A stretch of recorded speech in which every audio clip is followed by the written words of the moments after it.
Hey guys, how y'all doing? This is Kian Golzari and I am from Edinburgh, Scotland, and I'm here today to talk to you all about retailers and licensing. First of all, just want to give a big shout out, big thanks to Payoneer for having me on the summit. I was part of the last Beyond Summit as well. It was a lot of fun. So thanks very much for hosting. And I look forward to connecting with all you guys. And yeah, let's jump into it. I'm just going to do a share screen. I'm going to jump into the presentation and looking forward to it. So hopefully you guys can all see that okay.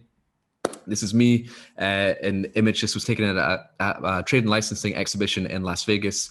I've been doing a lot of licensing with the NBA, NFL, with a lot of different players. And this is just from one of the trade shows. But this here, what I'm going to talk to you guys about today is that how you can basically apply for licenses to add a new market and add a new sales channel, as well as using those licenses to get into retailers as well, because they both kind of help each other out. You know, you can get your products into retailers and then as a result, get a license to boost your sales, or you can also just get a license and then use that license to get into retailers. And I'm going to talk about both.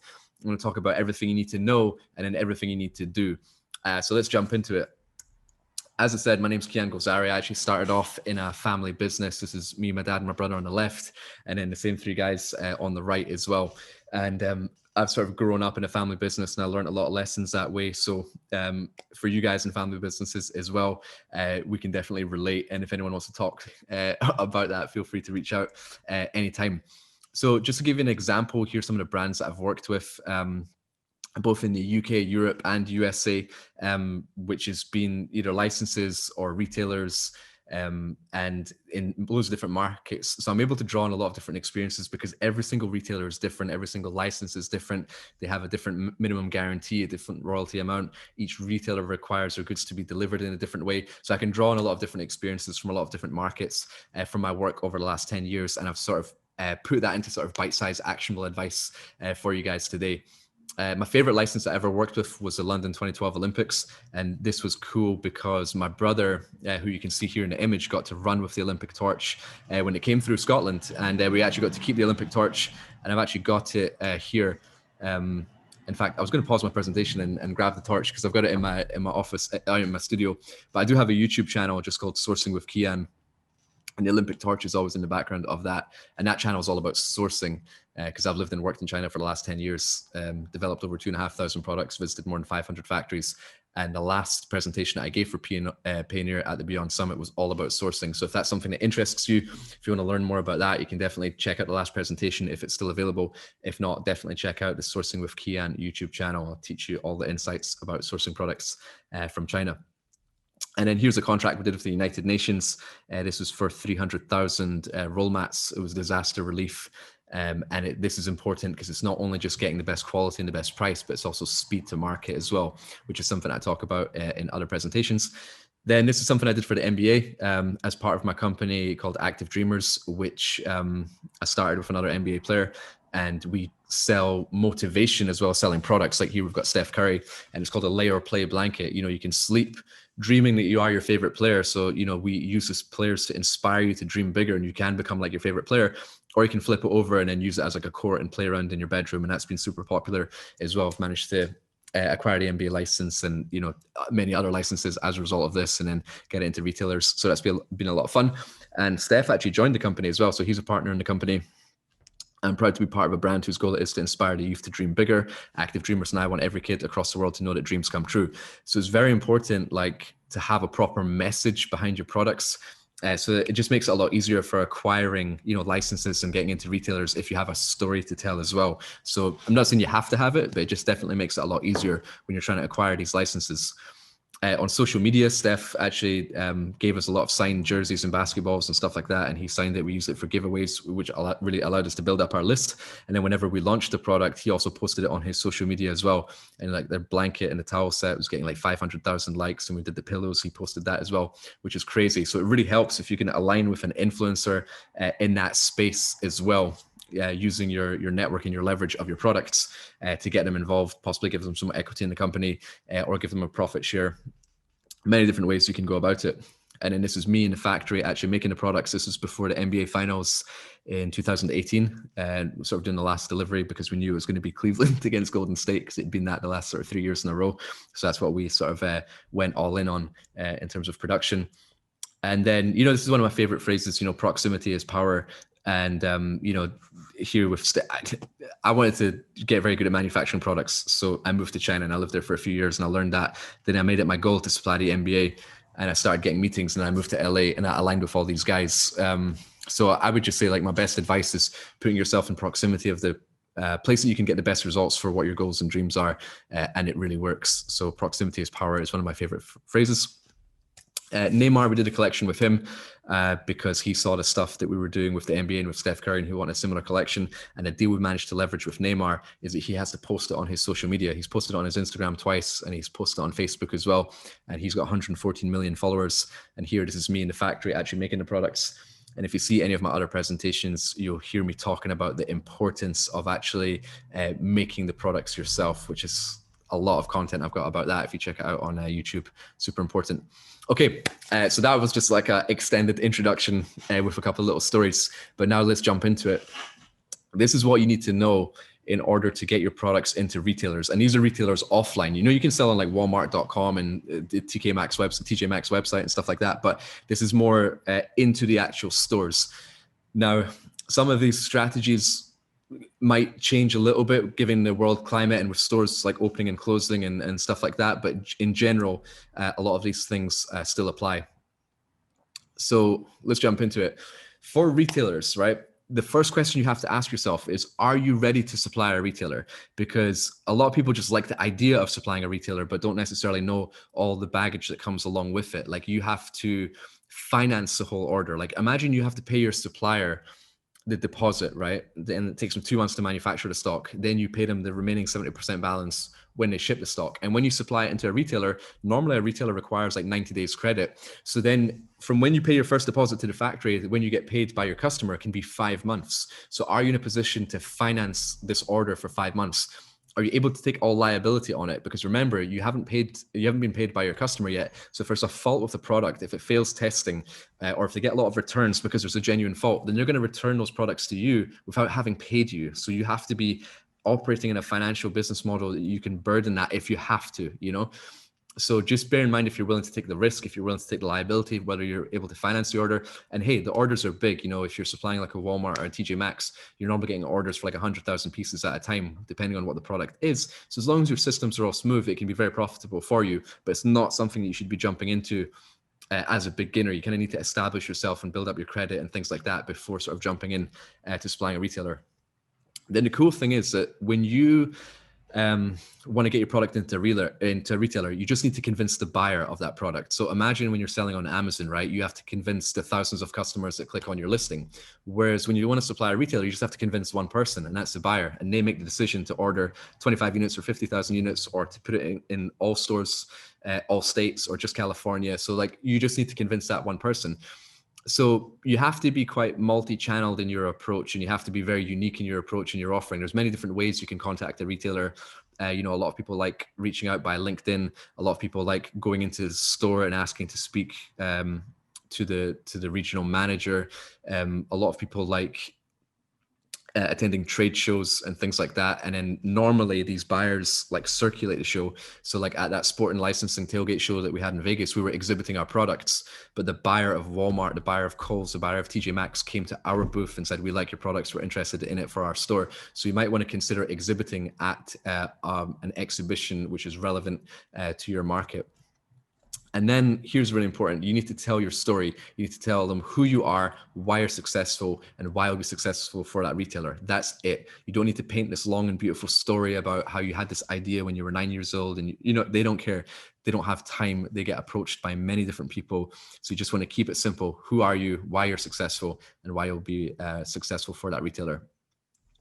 And bear in mind that all retailers are different, right? So if you're trying to get into Bed Bath & Beyond, it's a different strategy than to get into Target. If you're trying to get into Walmart, it's a completely different strategy than it is to get into Kohl's. So you have to know who you're trying to supply first, and then consider that retailer, the pricing of their products, the type of customers that shop there, the type of products that they do, the type of packaging that they have. So It's your job to adapt for the retailer, not the retailer to adapt for you. So if you're a premium like soap company, you might want to, scale down your packaging for like Walmart because you're competing with like the sort of cheaper ones. But if you are a premium soap company and you want to get into Bed Bath and Beyond, then maybe make your packaging even more premium because you sit right on the shelf there.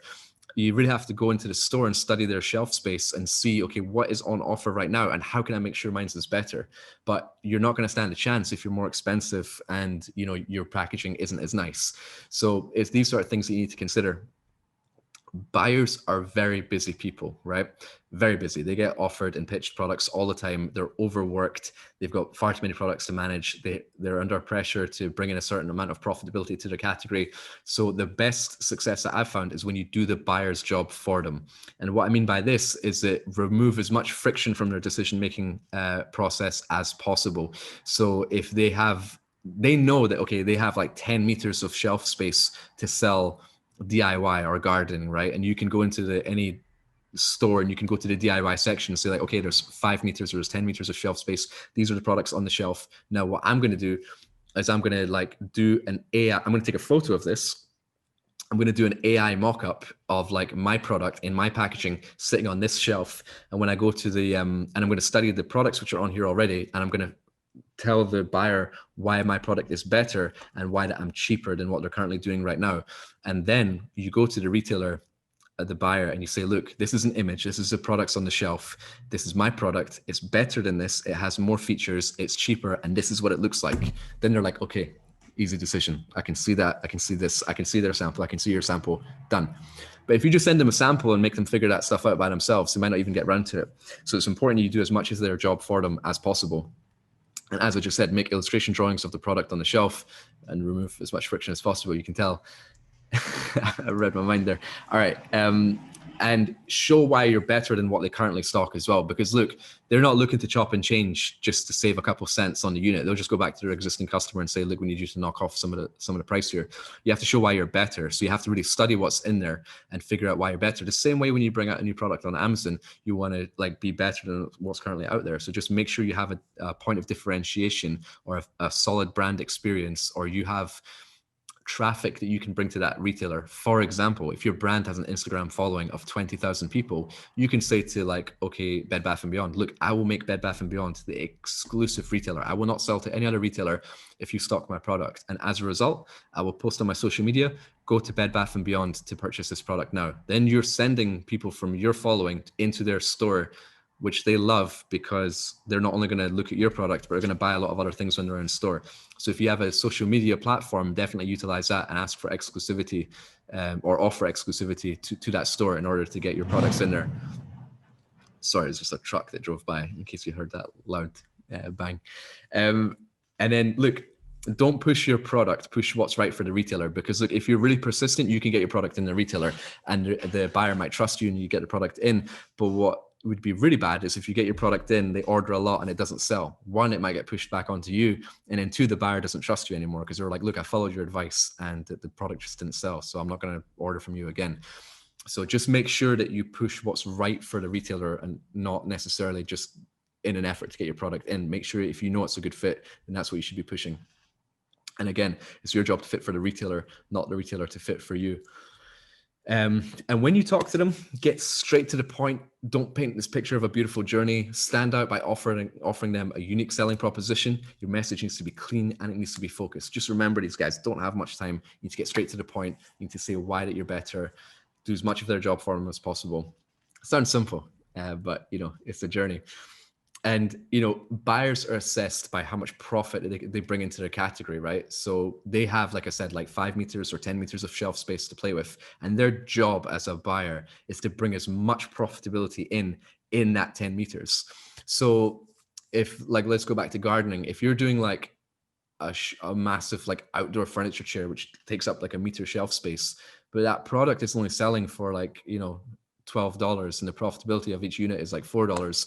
Well, that much space is bringing in $4 a unit.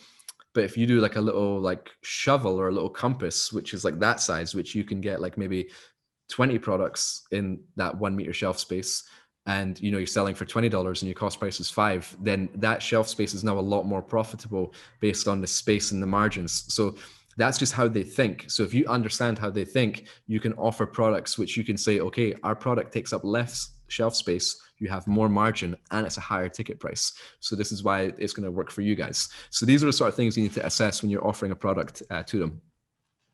And then last thing I want to say about this is that you have to test your products very thoroughly and work with a quality control company like your third-party companies like Intertech or SGS or BV. Get your products tested before you get it into the retailer, because you can get away with like selling products on Amazon without having them properly tested, but a retailer will destroy you if you send 20,000 products into them which has got some sort of defect. They're just going to return it to you, and you can't sell that anywhere else, right? Maybe you're not able to take the burden of that cash flow, or so that could. I've heard retailers bankrupting companies because they just send back deficient stock. So make sure that your products have passed to whatever standards you have to comply with for your market.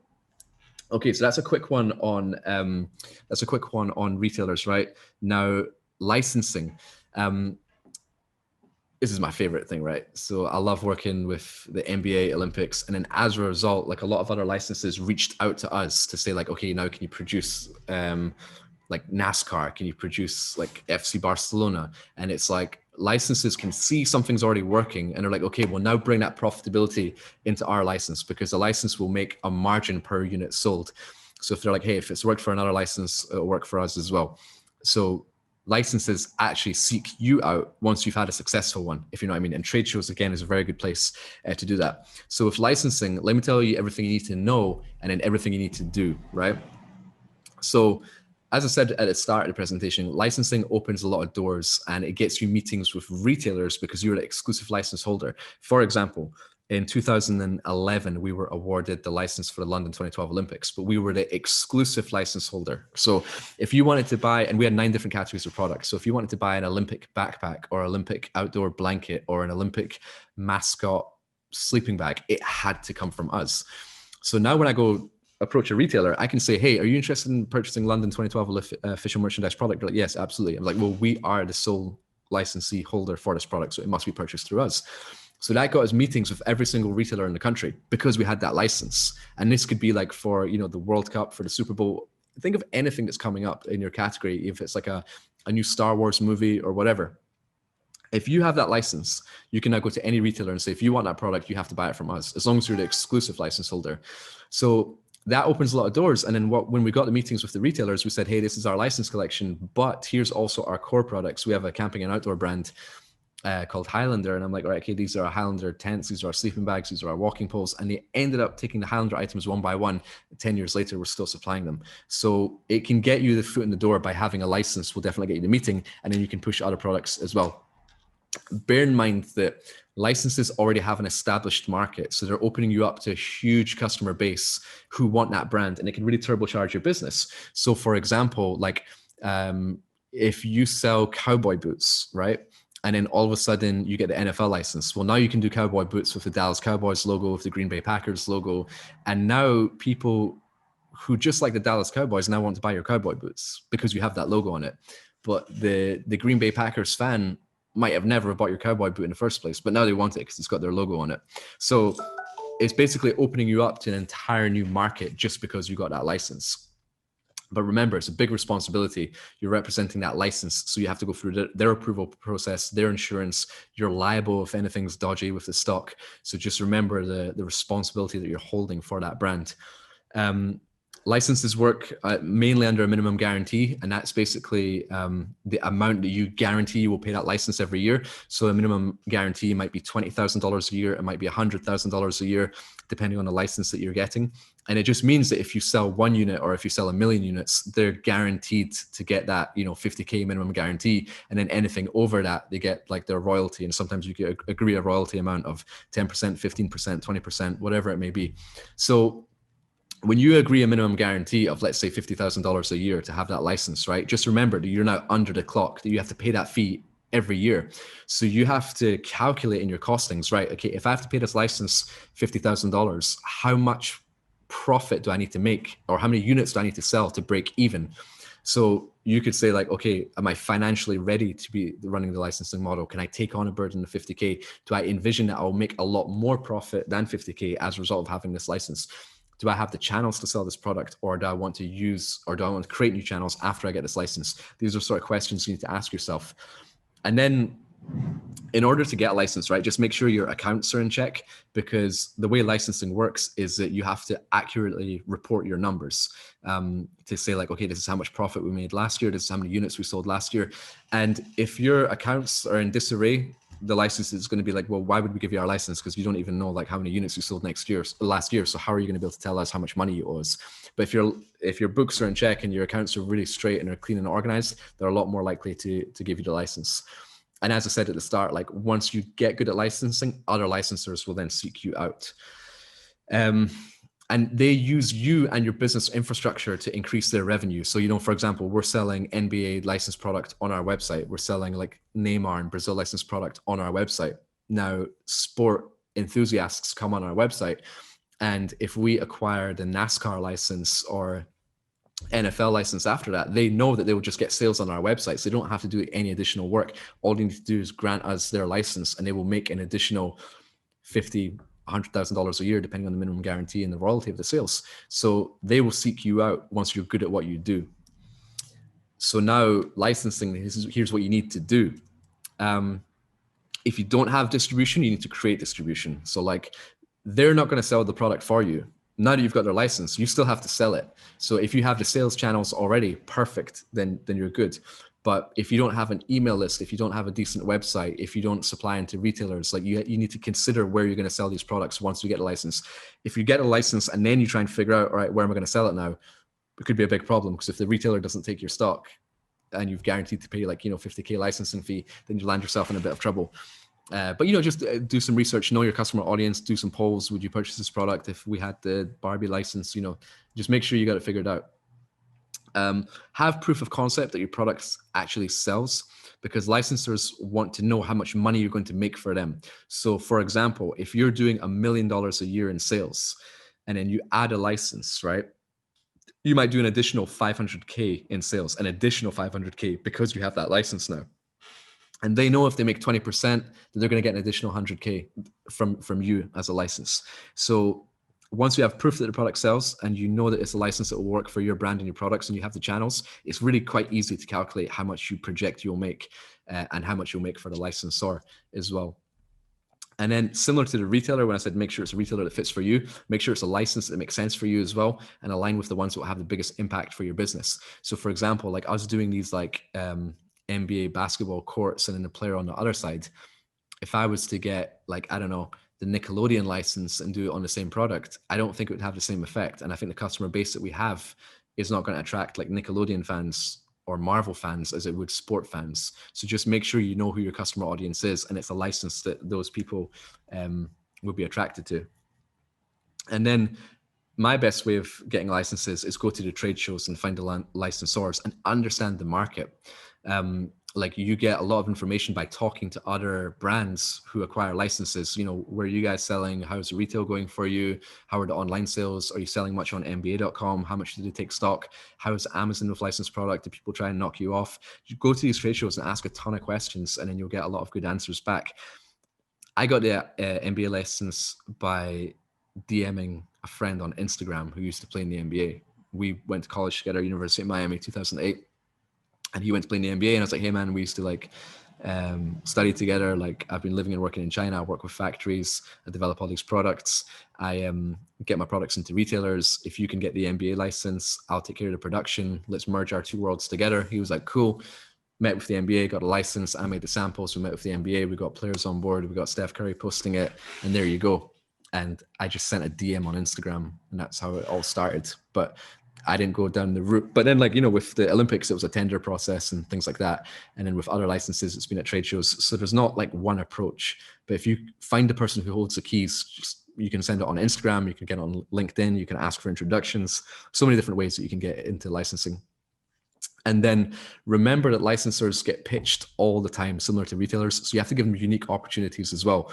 For example, you don't want to be another Yeti tumbler or like a coffee mug with like the Boston Celtics logo on it. If they want a mug supplier, they can find a mug supplier.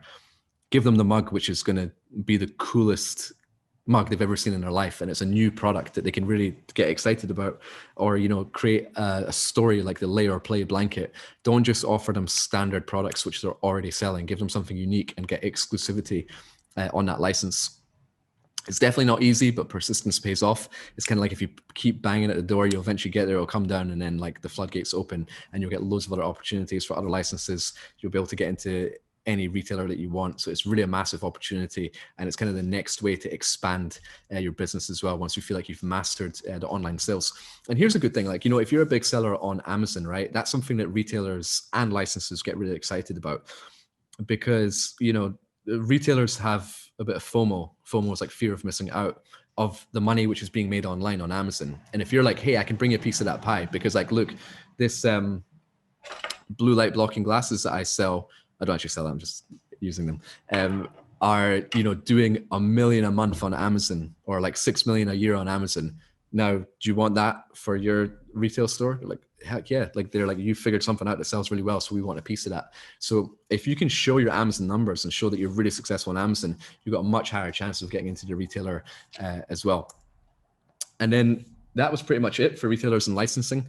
As I said, I do have a YouTube channel, which has been growing quite fast. And I have videos all about how to find the best suppliers on Alibaba, how to utilize the Canton Fair, how to get a low MOQ with your supplier, how to negotiate price, how to use software tools for sourcing, like so many different topics. And it's really, really cool. So if you are on YouTube, I would greatly appreciate if you type in Sourcing with Kian and check out the channel. And I do show my Olympic torch and all the stuff with like Steph Curry, and I got cool stories. So yeah, definitely check it out if you like this sort of stuff.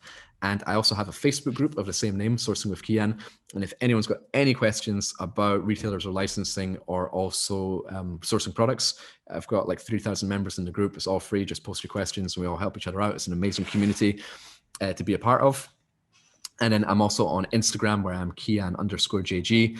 Feel free to connect with me there. Drop me a DM. I'm on LinkedIn as well. And if you would like any sort of coaching advice of how to work one-on-one, or get your product into a retailer, or develop your next product, you can also book a session with me, calendly.com/sourcing with Kian, and we can connect there. So it's been an absolute pleasure, guys.